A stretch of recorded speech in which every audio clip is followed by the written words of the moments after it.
Good morning. This is Cindy from CPSC, and I'd like to welcome you to today's sponsored webinar, Leveraging NFORS Data During Accreditation and Beyond by IPSDI. Today's presenter is Dr. Lori Moore-Merrill, the President and CEO of the International Public Safety Data Institute. Lori began this role after serving 26 years as a senior executive with the International Association of Firefighters, and is considered an expert in executive leadership, emergency response system evaluation, public safety resource deployment, community risk assessment, data collection and analysis, strategic planning, costs and benefits analysis, advocacy, consensus building, policy development and implementation, and generational differences in the workplace.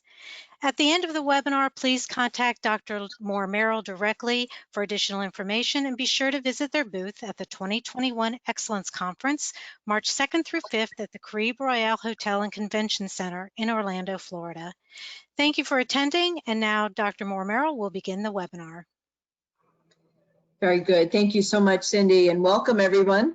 We're glad that you're able to join us today. I do have a guest that I'll be introducing in just a moment to get a lot more specific with some departmental data. Right now, I'd like to tell you that there are handouts with the webinar, and so those handouts are available for download. We'll also be sending out some emails to you that you can share with others later on today or tomorrow. So first of all, I'd like to introduce you a little bit more to IPSDI. Many of you may already have heard of us, some of you may have not. It's very important that you understand who we are, because we are not a software vendor. We are a group of researchers that have been formed by a collaboration of partners, mostly within the fire service.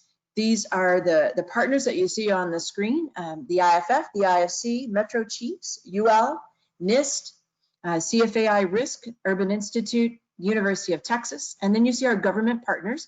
We are primarily funded by AFG, Fire Prevention and Safety grants through FEMA, but we also currently contract with CDC. We are working multiple projects with the CDC in the PPE arena, both in regular fire suppression PPE, as well as the COVID-19 PPE. So those are ongoing projects.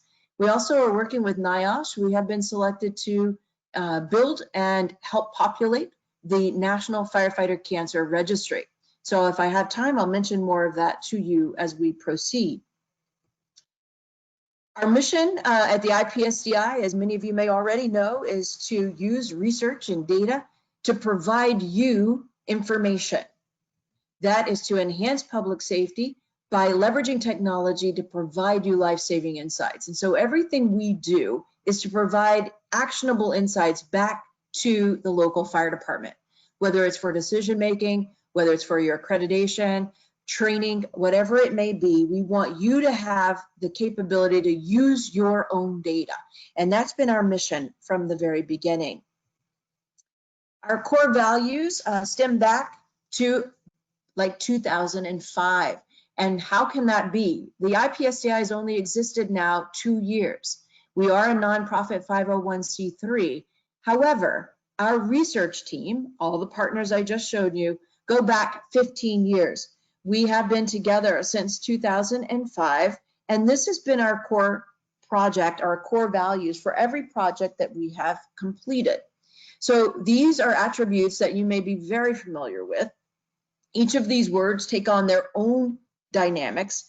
The lives, property, environment, we're all familiar with that, but all of the aspects of preparedness, prevention, public education, emergency response, these are where we reside. Most of our work in data is in the prevention and emergency response arena, but we always look at the effectiveness, efficiency, and safe operating environment in our research as well. Some of the things you may not be familiar with are connected to the IPSDI is that we are the same team who did all of the NIST studies, the fireground reports, residential fireground report, the high-rise, the EMS, and we did a National Fire Service Data Summit in 2011. And so if you are not familiar with these reports, they are actually housed at firereporting.org. That's firereporting.org. you can go and visit all of those study reports. We are still in the process of moving all of that over to the IPSDI website, but right now you can still find everything at firereporting.org. And so if you are interested in those, and these reports, a lot of you probably have cited them as you have made grant applications for SAFER or other grant applications through AFG. You have used them locally to talk about staffing and crew size, looking at your risk environment, low, medium, and high hazards within your community. And so these reports are available, and it is, the IPSDI is the same team that did these reports. So even though we're under a new imprimatur, our research team has not changed. And I think that's important for you to understand. So with that, let's talk about the projects that we have going now. FireCARES, we're going to move into NFORS shortly, but I wanted to remind you about FireCARES. FireCARES is still very active. We are updating data within FireCARES. You can update your data. So even now we have a lot of information flowing from FireCARES. If you have not visited your page, you should do so. And by that, I mean every fire department in the US has a FireCARES page. Your data has already been loaded, and I'll show you some of the capabilities of FireCARES that you can take advantage of during your accreditation journey. And so those are some of the information that is readily available. For example, we do a community risk assessment for you. That information is going to be there. You can go in and find your department and be able to see community risk assessment for fire, your fire risk, your risk of fire spread, and your risk of death and injury. All your stations have already been loaded. Your risk environment, the parcel data. In fact, we have already geocoded and loaded the low, medium, and high hazard, which I'll show you in just a moment, of all of your structures. So you would be able to have that data available.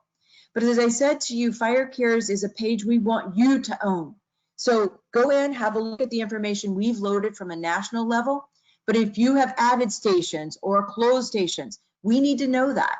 If you have updated population information, we would love to know that. If you want to send us your NFORS transaction files, the same files you're sending to the state, for example, we can load that additional data. What you'll note in FireCARES is that we only have data through 2018 that is being loaded now because we had to geocode it once we get it from USFA to be able to load it into FireCARES. So that gives us, it's good information, but it's 2 years old. And so at the national level, we're still struggling to get more recent data, which is why we built the system and helping you with that data. So FireCARES has a lot of value, however. You can see your performance score. I'm going to show you even now how we can calculate your effective response environment. All of you are interested as you go through accreditation in your EFR, right? Your effective response force. So this is, I'm going to show you Fairfax County. They are an accredited department. We can calculate their effective response force, and you see some shading on the map. Let me show you what that shading represents. So for example, in FireCARES, we can click on in the map a place where you can calculate that effective response force. And then as you scroll across the bottom, I have scrolled here to their low hazard. So you can see their coverage, 77%, where they can assemble 15 personnel within 8 minutes, right? We can see the same thing for their medium hazard, right? So you can scroll over. All of these maps are printable. Everything you can use in your reports as you prepare your standards of cover, all of those sorts of things. You can see their medium coverage. Again, that's 27 firefighters in 8 minutes. They have a 60% coverage. And we can see in their high hazard environment. So 38 firefighters, that's firefighters. It's actually a measure of 43 with their EMS units as well. So in the high hazard environment, their coverage is not great. So 13%. But you would be able to calculate these same types of maps right in FireCARES for your effective response force coverage. Now, it won't be available to you right away because you have to do a little work in order to do that. So in FireCARES, you're going to see If you select a station, when you scroll down your page, you select a station, you will see an apparatus type, apparatus and staffing table. This is the only place you will be able to enter data in FireCARES. So this is where you enter data. Everything else you send to us and we load it for you after doing some quality checks. But here we're going to have you load it. So you select the type. You can see here an engine with 4 people, right? This station also has a ladder. It has 2 ambulances and a chief. So a very large station, but they load their assets and then you will designate whether they have ALS capability, hit save, and then you're able to use that effective response force. So that capability in FireCARES does not exist unless you load your station tables. And so we can talk more about that with you as we move forward today, or if you have questions after the fact, we'd love to help you. FireCARES does have a help desk. It is run by our UL partner, and so they would love to assist you in loading additional data for your accreditation journey as well. I mentioned earlier that FireCARES has all your parcel data. What I mean by that is your built environment has already been loaded. We have hazard coded that. So you can see here on the screen, you've got some green area. We've got some pink or peach color areas. So your green are your low hazards. That pink area is going to be a high hazard. You can see that's a high school. And then you've got some, this peach color, which are going to be your medium hazards. And so it's already been hazard coded for you. And you can select, as I've done here on your screen, any of the parcels, and you're going to get some additional information. So just by clicking on a parcel, you'll be able to see the value, how many rooms, the year it was built. So some of that additional risk environment is there. And of course, it's hazard coding based on NFPA standards. So this gives us our low, medium, and high hazard structures, again, based on NFPA definitions, whether it is a single family, whether we've got a 3-story garden apartment or a strip mall, or whether you're in that high hazard, which are your schools, your hospitals, your high rises. Right, so all of your parcels have already been coded for you. So these are some of the attributes that I wanted to share with you in FireCARES. I think that is important that you know it exists, that that tool is already there, it's operational, it's there for you to interact, and it's there for you to use in your accreditation journey. So think about your questions, think about what you need to load, and I'll tell you more about how to get your logins and all of those things that will give you access to your full FireCARES usability as we end today. So with that, I want to tell you a little bit more about how we transition then from FireCARES. You know, I said to you that we use NFORS data to build FireCARES. Now, NFORS data has some usability. It is limited, however, because it is a little bit less than timely for our usability, and it is a little bit limited in operational information. And it is also poor quality because our firefighters are not great at data entry, but it has value and we use it where we can. But for operational decision making, for accreditation, you need real-time data. We need data that's much more timely and much more usable. So we want to be able to leverage data to tell that complete story, and that is what led us to build NFORS. So the lessons we learn from the existing data sets is what led us to be able to do something and capture something much more real time. So to tell your story then, we want to think about how we anticipate questions, right? Who's asking you as fire service leaders questions about what you do? What is your value to the community? Is it decision makers? Is it the press? Is it the public? How do you answer those questions and how do you educate them in the arena of your capability, your availability, your operational performance, and even your system resilience when you're having surges in the system? So welcome to the operations of NFORS. And so this is where we said, you know, we've got to do better from an operational standpoint. We cannot use the existing data, our legacy data that we've had for years when it comes to timely operational decision making. And so that's when we developed NFORS. And NFORS really is designed to give us much more timely information, real-time, accurate, adequacy of your resources, your operations, your staffing, all of those things, so that we can better match our resources deployed to the risk environment. And as we do that, we are much less vulnerable to the bad outcomes, right? If we match resources to risk well, then we have less negative outcome in firefighter injury and death, civilian injury and death, and property loss. And that's our goal, right? We want to perform well in those three arenas. And so we have to look at operational decision making and how we do that. And real-time data helps us. So once again, some of those performance metrics, we want to look at our availability, our capability to arrive and mitigate, and our operational performance. So what do you do when you show up?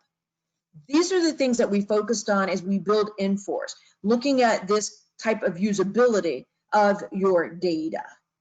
So the dashboards, and I want to say here that NFORS is not a software per se. It's a tool. It's a data tool that you can use. We work with your other software, like your RMS, right? Like your CAD. We work with other things you have, like Telestaff, like your first arriving or first watch. All of these things that you have, we can help you leverage them more effectively.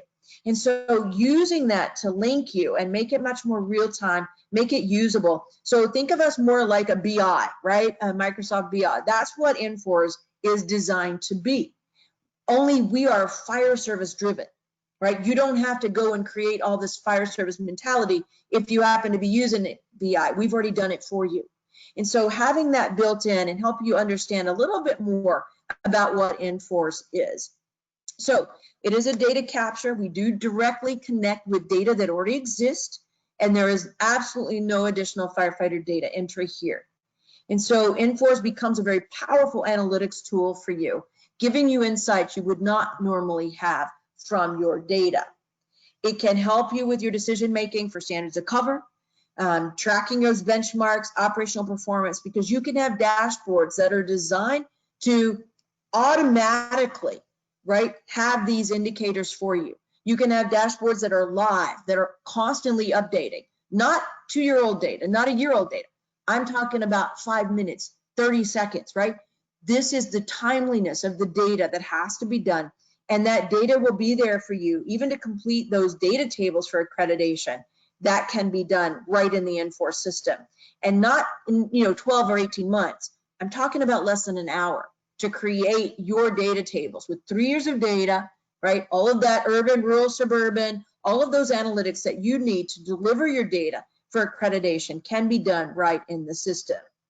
So right now, I want to introduce to you, and we're going to go to some live dashboards, and I wanted one of our departments to explain to you how usable NFORS is, what they have done with it, how it is real time, and it helps them to tackle real-time situations. And so I want to introduce to you Battalion Chief Dave Burnswick. Dave is with the Columbus Division of Fire. Dave has been in the fire service over 32 years, spending the last 24 years of that with the Columbus, Ohio Division of Fire. He is the chief of the Health and Safety Division there. He also is a health and safety and EMS officer with the Ohio Professional Firefighters Organization as well.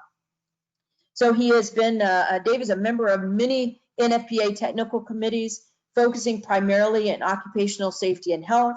He also is on the PPE committees, 1582. He does a lot with respiratory equipment committees as well. Dave also sits on the IAB and has great roles there from a national perspective. He is a safety officer with Ohio Task Force 1 and often serves as a fire instructor for the state of Ohio as well. So if you will join me, let's welcome Chief Dave Burnswick. And Dave is going to share with you some of their experiences and how he has used NFORS in Ohio. So Dave, I'm going to turn the screen over to you. Thank you, Lori. And thank you everybody for joining us. And IPDSI, everybody for putting this on. So I'm here to talk to you kind of how this is working for us, how we are using NFORS in Columbus. We've been an accredited department nearly 15 years. I can't remember exactly when, but I want to say it's been something. We're right around 12, 13, 4. I think next year is our third review, so it'll be 15 years I think next year. and while, you know, I guess the big takeaway for us has been that, you know, accreditation isn't just something you do every 5 years going through the process. It really is how you operate. It really changes your behaviors and makes you more introspective. And really, I believe it made us more data driven as a department.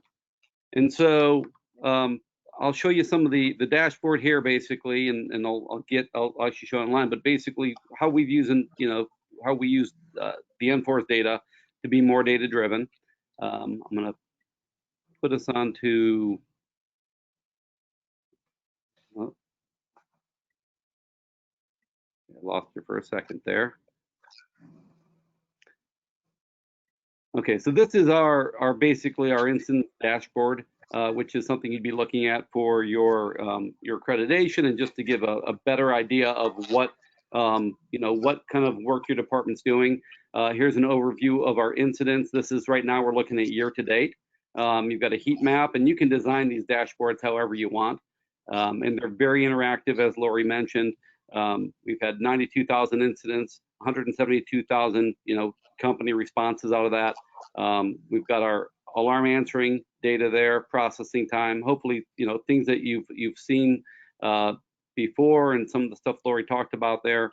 Our turnout times are all here, and this is all basically updating in real time. And we can look at this a lot of different ways. We can look at it right now. We're looking at year to date. I could go and we can change it and just look at, you know, what happened in the last 30 days. And, you know, it gives us a view of you know, how we're improving. We can look, we can filter it by shift, by incident type. This is another, you know, another interesting way to look at our incidents, by fire versus EMS, by call type, and then even subtypes within that. We're able to look at it by time of day and count. We have a heat map here that shows us the our day of the week filters and the time of the day with regard to the number of our responses. And we can also look at things like turnout times based on time of day. And I'll show you one of those dashboards that we created.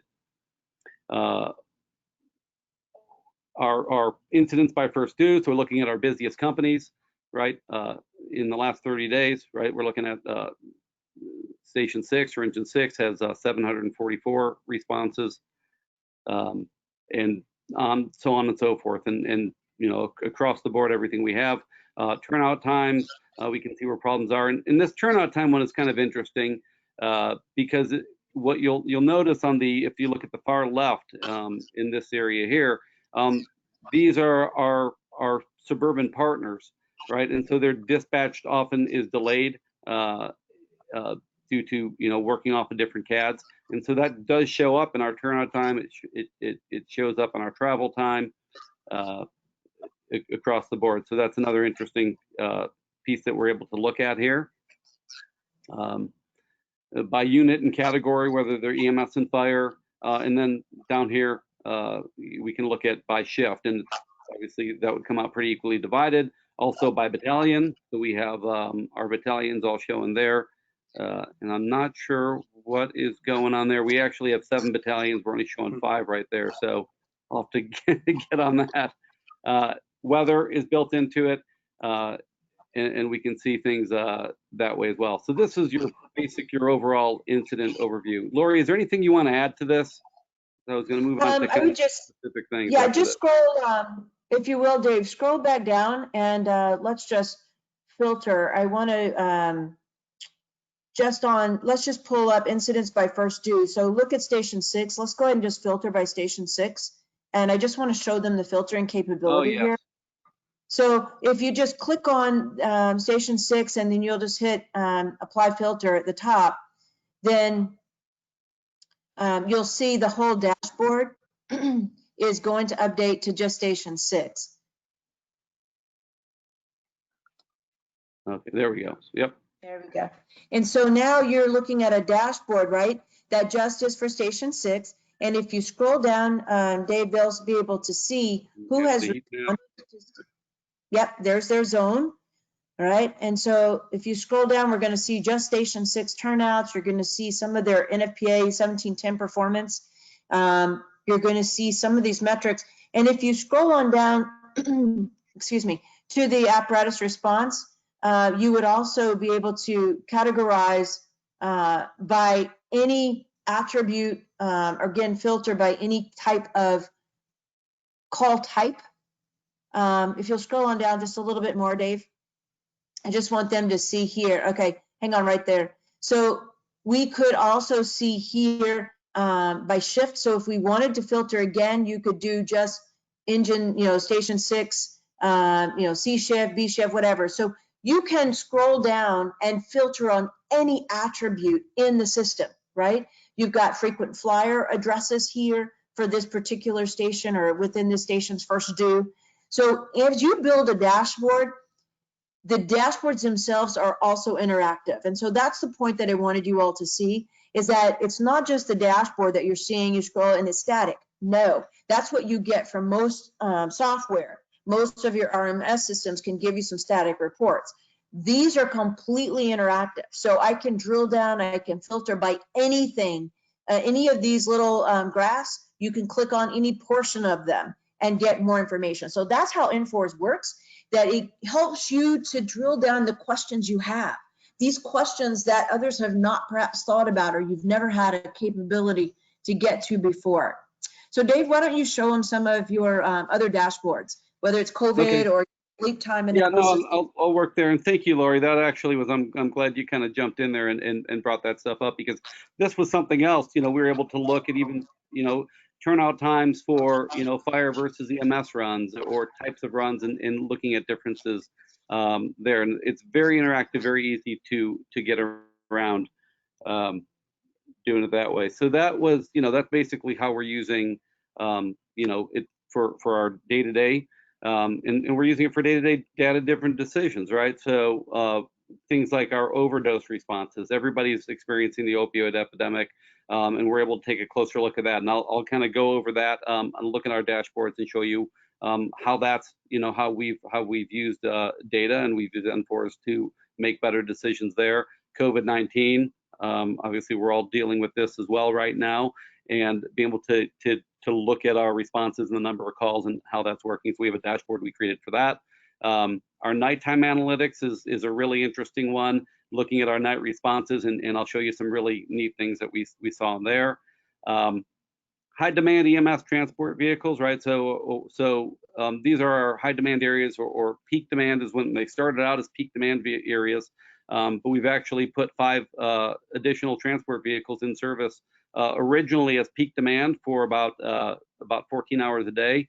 And then after about a year, they moved to 24-hour operation, and we've been able to move them to stations where we needed additional response capability. We've also looked at the second chief on a working fire, evaluation of the reflex time there.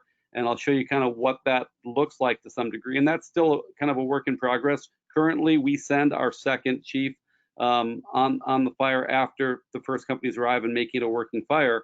But we wanted to look at, hey, what's the reflex time between, the initial dispatch and the second chief getting there, 90% of the time, and had some really interesting information as well derived from that really supports getting an early start, because you're not, that second chief is often not getting there for 15 minutes after the initial dispatch. And then fire alarm response, right? So fire alarm response, a decision was made sometime last year, and it was anecdotally driven. And we're generally pretty good at not making anecdotally driven decisions, but a decision was made to reduce fire alarm responses, the response force, right? We generally, at least for high risk, high life hazard occupancies, we sent 2 engines, a ladder company, a truck company, and a chief. And because of our workload, and everybody's got a busy workload these days, but because of our workload, we actually cut that response down to just a single engine, a single ladder on a high risk or high hazard occupancy. So, this has been suggested many times over the years, and it's often been, kind of kept down. And the argument against it was that, the fire alarm response force really matters because your staffing levels, right? We deal with staffing levels that are lower many times of the day, and we also have reflex time problems throughout parts of the city, right? Our city is growing pretty quickly, and we often can't build firehouses as quickly as we need to or should or would like to. And so the combination of those things, makes a difference. After hours alarms, right? Oftentimes after hours is when your alarm turns into a fire because you don't have the early notification or somebody recognizing the alarm is really a fire. We also have communications issues in larger structures. And so having a lower response force, having less companies there, on the inside, not being able to relay messages can be an issue as well. But that was all really anecdotal still.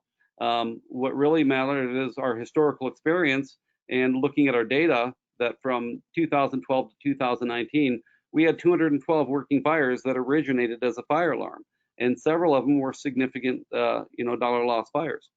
And so we started to look at, that data, the big picture data, but also our incident analysis, which is another really nice tool that we have in NFORS to be able to take a specific incident and get some good information from it. So I'll jump us back over to the dashboards. My mouse seems to be, there we go.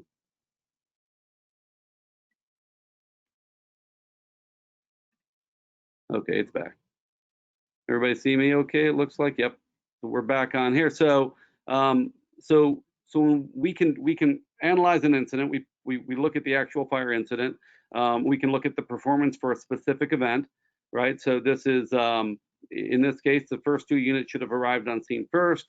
But it was, actually, in this case, it was just the 2 companies from the same house. So in fact, they really were both on scene, but they were both listed on the card just in the order they were. Alarm answering time was 53 seconds in this case, so it was a little bit delayed there. Processing time was 13 seconds, so we did real well. We arrived on the scene in 2 minutes and 53 seconds.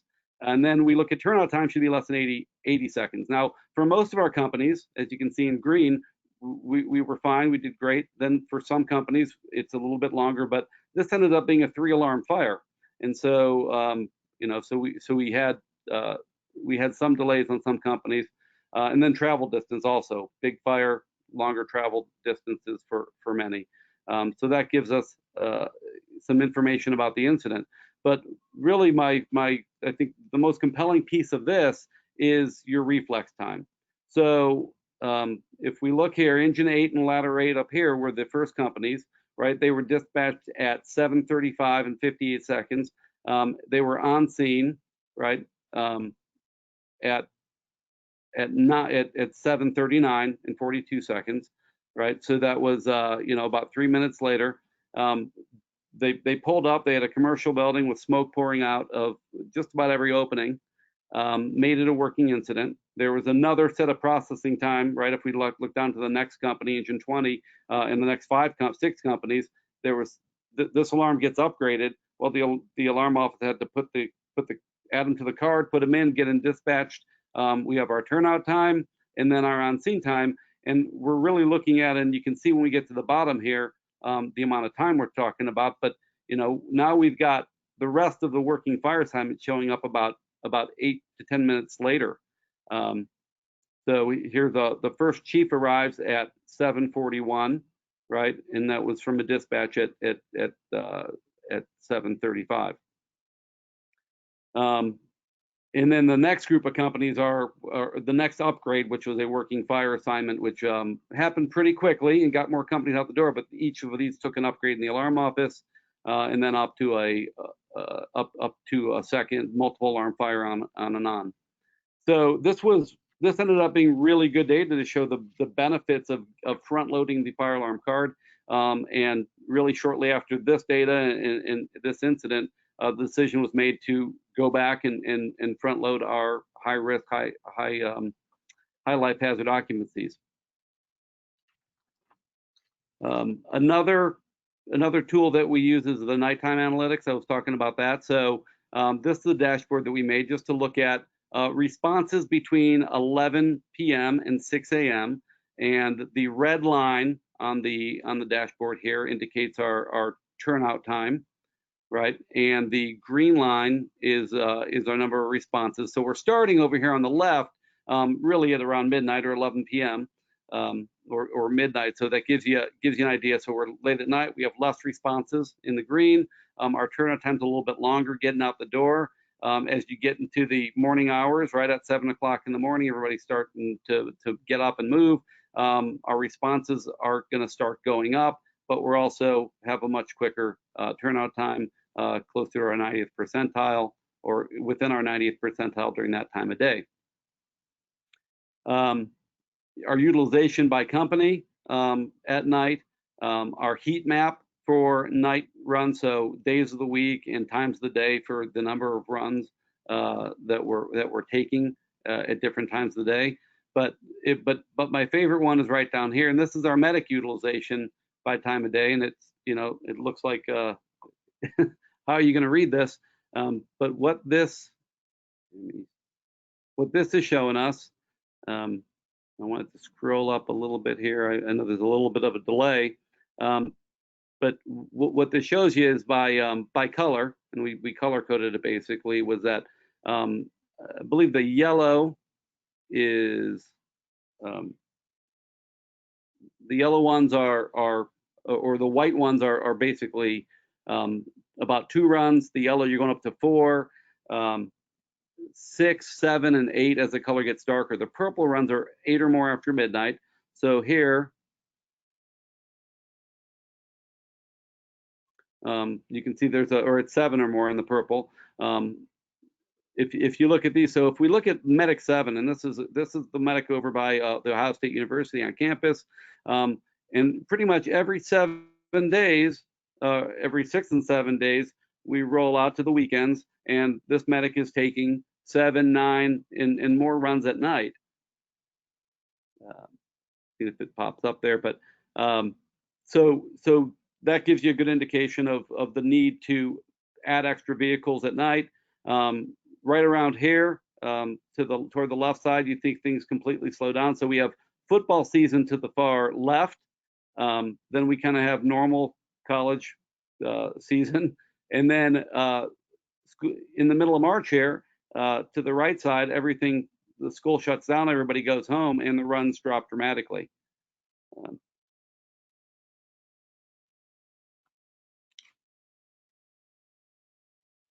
Okay, so that is that was a nighttime dashboard for opioid runs was another thing that we looked at. Our overdoses, and we use a dashboard for that, and I'll show you that one here. So these are this is for the last year we're looking at, and we actually have been in NFORS for a little less than a year, but this gives you an idea. Our total responses for the last year. So we have about 5,168 runs that in the CAT are put in as conscious or an unconscious overdose.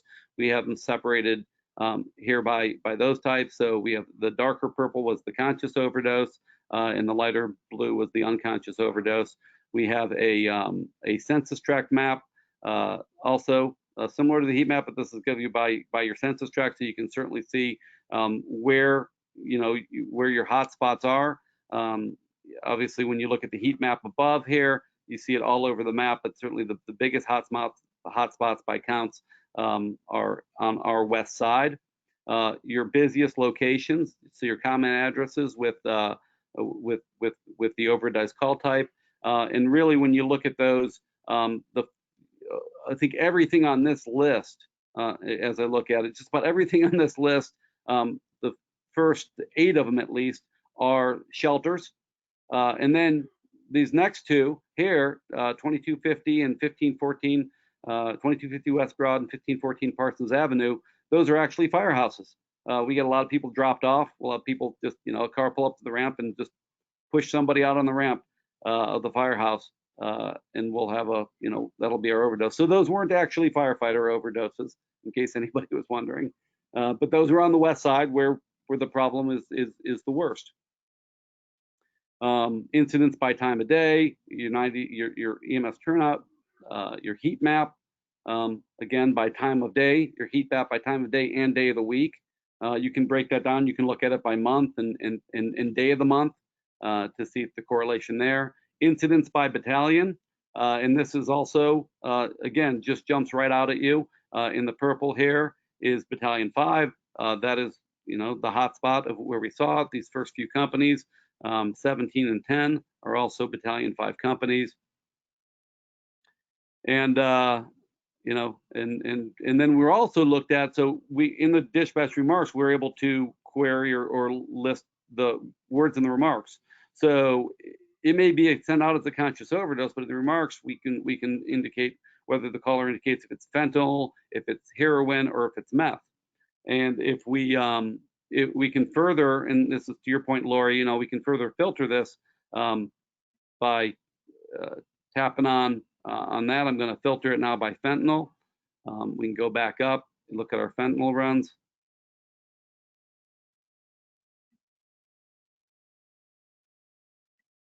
Hold on, I probably didn't click that. Did I?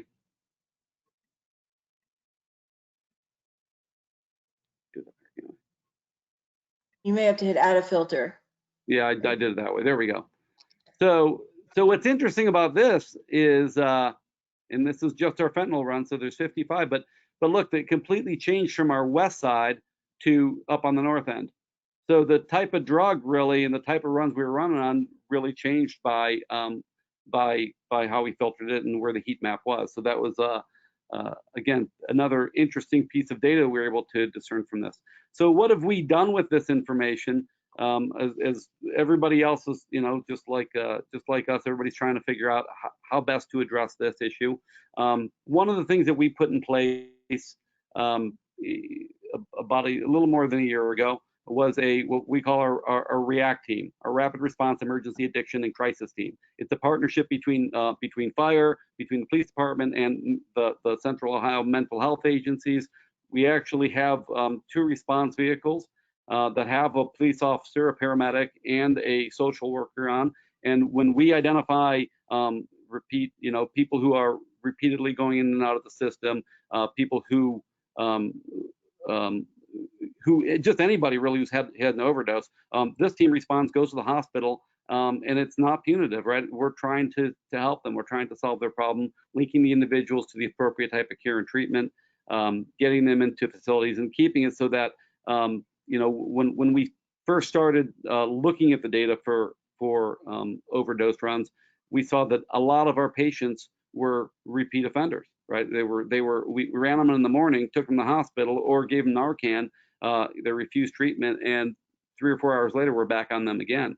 The next day, we're back on them again, and we're back on them every month. And so now we're really working on, helping to solve the problem in the community. We find it to be very effective. COVID-19, right? So COVID-19 is the next thing we're dealing with now, and I'll show you what we've done with that on our dashboard with COVID-19.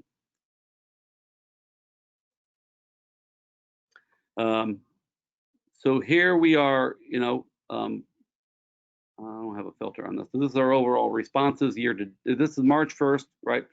This is from March 1st until July 8th. These are all of our responses.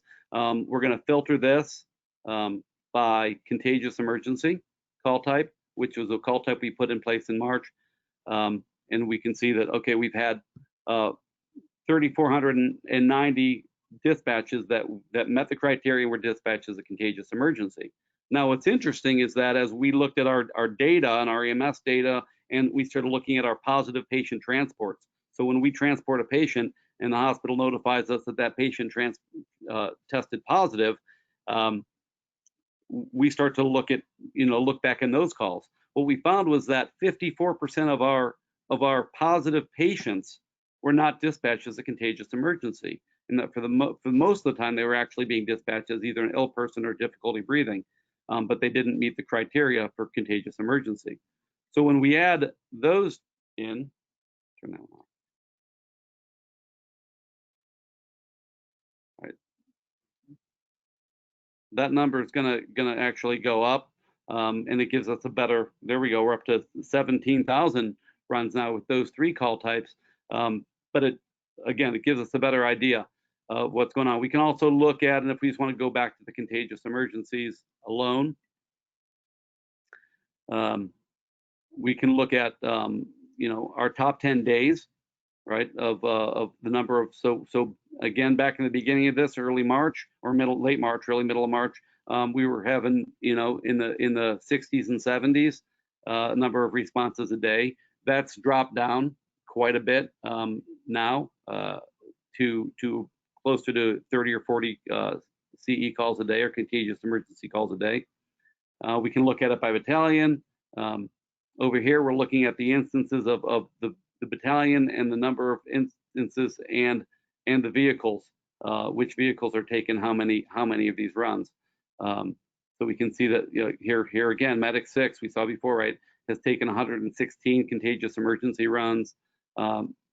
This is Medic 24. So these are on the north end. When we look at the busiest companies taking these, we found that we were clustered in really 2 areas of the city. One with a poor population, and the other had a lot of nursing homes and assisted living facilities. And again, I'm not going to get too much in the weeds, but again, the heat maps, time of day by census tract, we can get a better picture of what's going on there in those parts of the city. We can look at our busiest areas, and also something else we're looking at is we're looking at we've got anything with a contagious emergency, but we can also see in the remarks for the types of symptoms, or if anybody says COVID in the remarks and it wasn't dispatched as a contagious emergency. Those are things that we are looking at as well. And this is, as Lori mentioned, this is really, really easy data to manipulate and to look at it at your fingertips. So that's Dave, pretty much how we've been using, Dave, if I can interrupt you for 1 second. On a day-to-day basis. Please. Dave, I'm This is the sorry. perfect time. Let me just go back into your COVID. Do you have the responder information that you could show them by employee ID number? No, but I'm going to get into the exposures. I'll show you what the exposure reporting piece, if that's what you're wanting. That's actually the next thing. So this was so I was going to kind of roll into the exposure reporting and kind of close with that. Perfect. Thank you. Or do we? Oh, yeah, I'm sorry. You know what? There you go. And my trusty assistant, JD Pitzer, he has really been the one behind the scenes making this work and helping with the dashboards. And I know, Lori, you've worked with him quite a bit. Okay, so this is actually, and you have to scroll on to see them, but you can obviously expand it or export it. But we are looking here now by our employee ID number, right, and the number of responses that they took. So we have an individual up top here whose ID number is H149, taken 44 contagious emergency runs, right, in the last several months. Now we prepare the same for all the runs, but if we look at where the average is, most people are in the teens, in the 20s, and there's a few people who have taken very few. They may not work on our transport vehicle all the time, but certainly the people in the top, in the top 15-20% here are probably people who work on transport vehicles about every day they're at work. That's what you were looking for, Lori? Yes, I just wanted them to understand that if you see this, then you could make operational changes as needed, because you really are seeing here those that have increased probability of contracting the disease if they have more exposure, right? So it's sort of a commonsensical situation, but operationally, should you decide to move people around because they're riding the unit, the same people are riding that unit that's going into the hot spots that you just showed us, right? So these are the kinds of insights that I wanted them to begin to think about. So thank you for that, Dave. No, thank you, Lori. You made me. We do a lot of data with COVID. I mean, we're tracking a lot of different ways, not just in NFORS. And we really are. We've created a lot of other dashboards to look at our responses related to COVID, and we track, all of our personnel, our positive patient transports, and what happens there. But we're also looking at our exposures and our folks that are symptomatic, those that we put into quarantine, and then there's even another classification of people that we just monitor because they were maybe not a close contact, but they rose to that level of having third-party monitoring. So we actually send them before work to occupational health to get checked out every day before they come to work, because they were around somebody and they didn't hit the quarantine threshold. But one thing that we're not doing that would be really easy to do is actually to go back and do just this, is to look at our positives and their responses. Anecdotally, I can tell you that, you know, what we think is a lot of our folks, it's not what's happening at work, because we have a pretty robust PPE. We're in an elastomeric, reusable elastomeric face piece, and we've had pretty good compliance up till now. So, you know, we're hoping we're not getting it from work, but that would be interesting to see if there's any correlation there. We also thought that the contagious emergency run type would catch most of our positives, and like I said, we found out that it only 46% of our positives fell into that screening criteria. So it's been really interesting, and it has made us look at how we do things, and again justifies why you shouldn't wear PPE only on those certain call types, that your PPE, and we wear it for every patient, and we've been doing that since early March. Okay, so the last thing I want to show you is to go over some exposure stuff with you, and kind of what NFORS does there, and it's a separate app, right? The NFORS exposure app. But basically, it's something that's iOS, Android, and web-based that you can access to in order to create an exposure. And this is a personal exposure that the individual, the firefighter, paramedic, carries with them for their whole career, whether they work for one department, multiple departments, whether they change departments. This is not something that's part of that's proprietary to the department. It goes with them for even if they're doing training events outside of the fire department. If they go and do a hot class somewhere and they want to document the exposure, they're able to do that as a training event. And it's, again, all part of their personal career diary. When you are in an NFORS department, like we are, and you have CAD connection, it's searchable by incident. So I actually, when I open up my NFORS exposure app, I can see all the incidents that I was on. I can also look at incidents I wasn't on and say, oh, actually, I was on that incident, and add myself to it. We can track exposures that are fire, EMS, hazmat, technical. We can also, something we're doing, and we actually got involved because of some projects that we're doing with NIOSH on protective clothing equipment. So our turnout gear is actually built into it. So you can say which set of gear you were wearing, because we're looking at our use history of gear and our cleaning history and tying this all together through the app. It's a very powerful tool. And it's also linked, your exposures are also linked to the National Firefighter Cancer Registry. And so when you onboard to it, you actually become, you are put yourself in the cancer registry. That doesn't mean you have cancer. What it means is that if you ever develop cancer down the road, 20 years after retirement, they're going to still recognize that you were a firefighter. They're able to, that name will get submitted in case somebody else didn't, it wasn't documented later. You're still registered basically as a firefighter. And we're also for the exposure app, you know, we're also using it to collect during COVID whether or not you're wearing your PPE. One of the other nice things is that as part of the exposure app, your exposure to traumatic events. So you have an EMS traumatic event. These are things that obviously cumulative stress. We look at our behavioral health and mental health in the fire service. It's right up there, if not worse than the cancer epidemic in the fire service as far as mental health. And so we're able to record that and show that, wow, we've had quite a few traumatic events over our careers. And the other nice feature that we worked closely with IPDSI and were able to add in the last year was manual push notifications. And I'll show you kind of what that looks like. So here on this slide, you can see this is on, we'll go to the web also, but here's an incident. This was a fire actually that we had this morning or last night at 10:30, around 10:30 at night, there was a fire. So we'll come in the morning, we'll look at the incident, get some data on it. And the top right, it says notify exposure. And what that allows us to do is, while hopefully everybody has this on their phone and is doing their exposure, sometimes people get lax on it. And so we'll actually look at this, and I should be able to. We'll take this incident and we'll look at who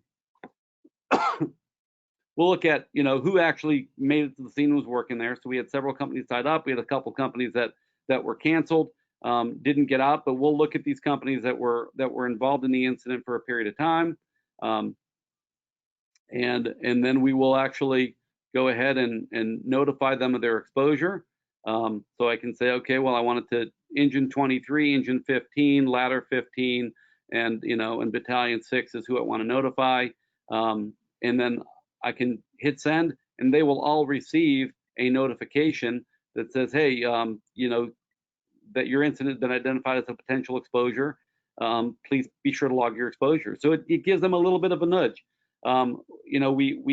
We had thought about doing that for every incident, but obviously, if our folks start receiving 15, 20, push notifications a day of possible exposures, they're going to quickly delete the app. And so we're able to do it, discriminate a little bit and decide which ones we want to make sure that we get the exposure reports on, and hopefully they're doing it more than that. So this is something that we've been able to do with the exposures there. When you have your in your exposure app, so you can also access this from the web. So this is not part of NFORS. Now we're looking at the NFORS exposure app. So it's a different web address, and it has your personal dashboard, your career diary, and then all the incidents that you were on. And so here's like the fire last night that we had at 10:30. Here's all the companies on it. I selected this as an incident, right? I can say, okay, I was in this position. If I wanted to add it this way, I'm going to add a new exposure, and basically, okay, this was a incident response.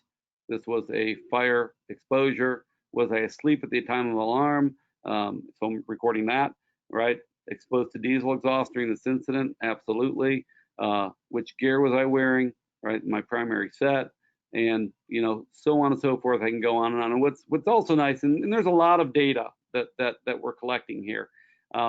Now, if somebody just doesn't have it in them to complete all that data, and we'd love them to do everything, but if they don't finish it, but they save it, they can save it right here, and at least they have that exposure, or they can come back to it later and they can modify it. So at least they've got it started in their diary. So that pretty much, I would say that I believe I'm wrapping up my part. Lori, do you have anything more? Yes, if you could just make me the presenter again, then I'll wrap us up. We'll see if we have time for a couple of questions.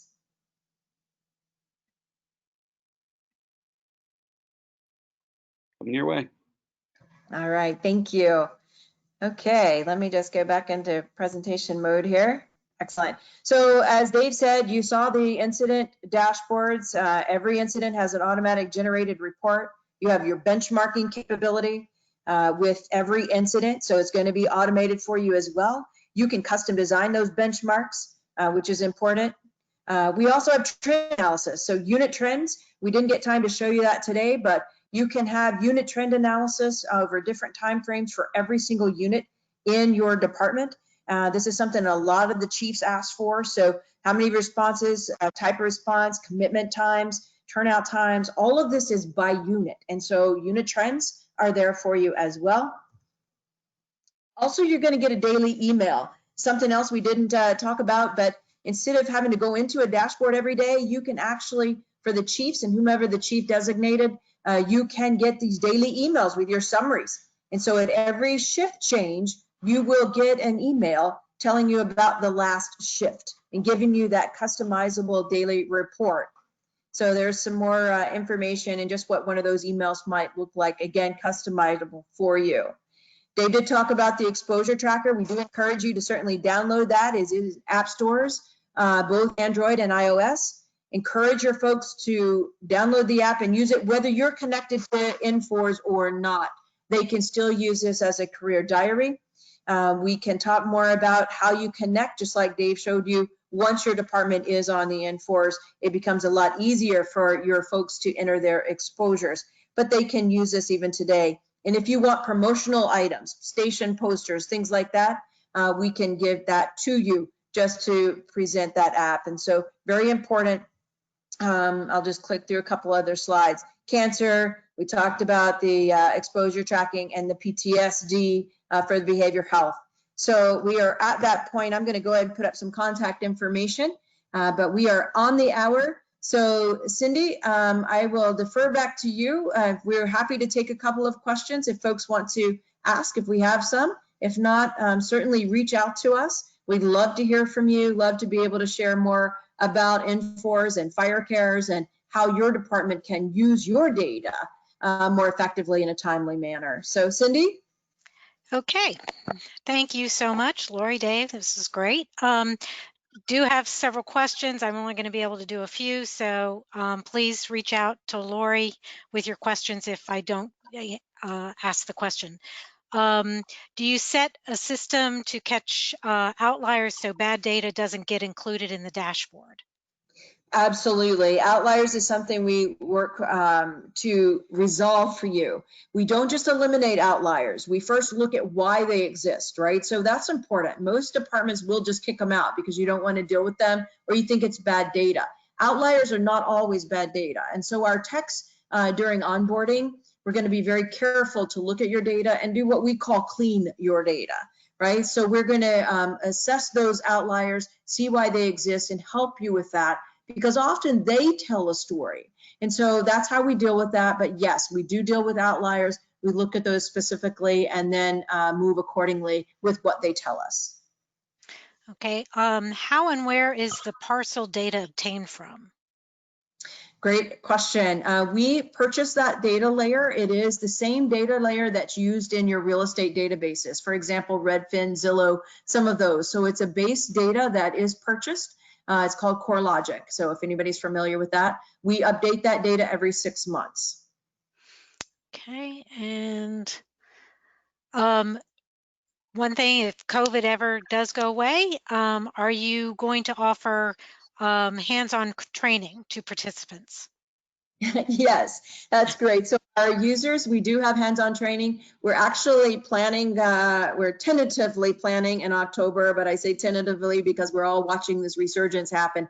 But actually Columbus was going to host for us this time. We have had 2 in-person trainings, and we do also co-locate with CPSC at their Excellence Conference. So we always do a user hands-on training at that conference in the as a pre-conference workshop. So we do these, and we'd like to offer 2, 3 a year. And maybe if you come on board, your department might want to host one.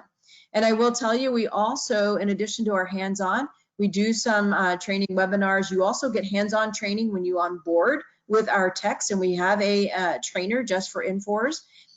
We also have a new collaboration environment that we are just launching for our users so that you can talk to other departments. So Columbus and Miami-Dade, for example, have already collaborated. We have other departments that are talking to each other. Here's how I did this, you know, and so you're sharing how you build your dashboards and for what purpose. And so that collaboration has become invaluable to our user departments. And so we have that for you as well. Okay, and I think we're going to have to close it out here. Again, please contact Lori directly with questions that I didn't get to. And thank you, Lori and Dave, again. You all have a wonderful day. Stay safe and healthy. And let us know if you have any other questions. Thank you all. Thank you, Cindy. Thank you. Take care, everybody. All right. Bye-bye.